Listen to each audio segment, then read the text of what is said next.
A Prefeitura de São Vicente, na Baixada Santista, ajuizou ações de cobrança contra o São Paulo por supostas dívidas de IPTU com o município. O valor chega a quase 1 milhão.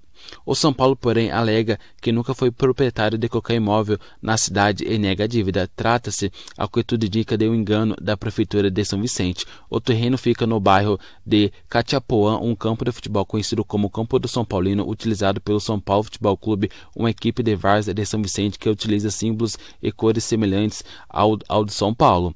Até alguns anos atrás, o muro do local era pintado com o símbolo do São Paulo e o portão era tricolor em vermelho, preto e branco. A confusão só começou a ser desfeita quando o São Paulo passou a contestar as cobranças na justiça. O clube da capital apresentou uma declaração de um cartório de São Vicente atestando que não é o proprietário de imóveis na cidade. A área tem histórico conturbado e é alvo de uma ação de reintegração de posse que dura décadas. Após o São Paulo informar o engano na cobrança da IPTU, a Prefeitura de São Vicente pediu à Justiça a suspensão dos processos para apuração.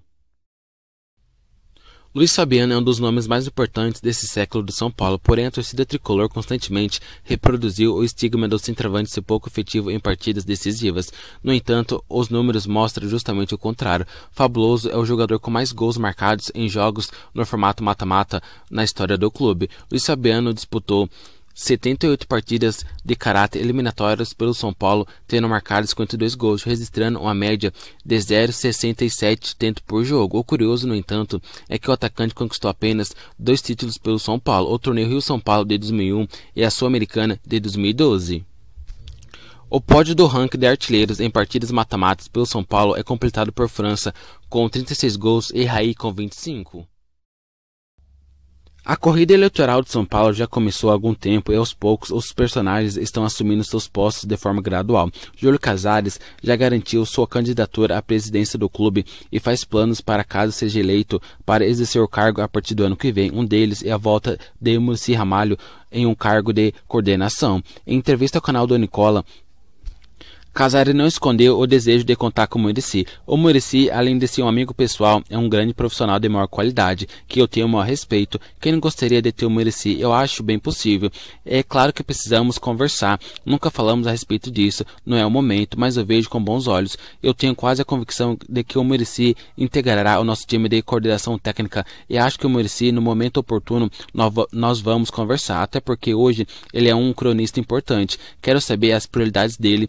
Isso é uma coisa que vamos precisar discutir, obviamente, mas não tenham dúvida que ele faz parte da nossa agenda, disse Casares.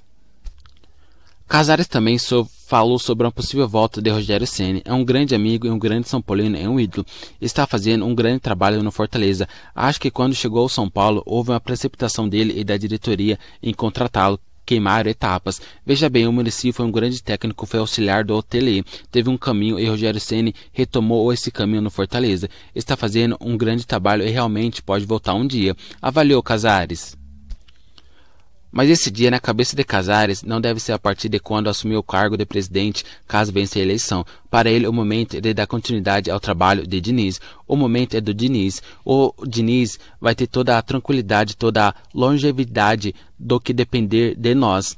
Quando o futebol é dinâmico, às vezes tem um problema. Mas o Diniz, eu gosto muito da convicção dele, da filosofia dele, da seriedade dele, e nós vamos apoiá-lo muito. O Diniz vai dar continuidade ao trabalho dele, concluiu.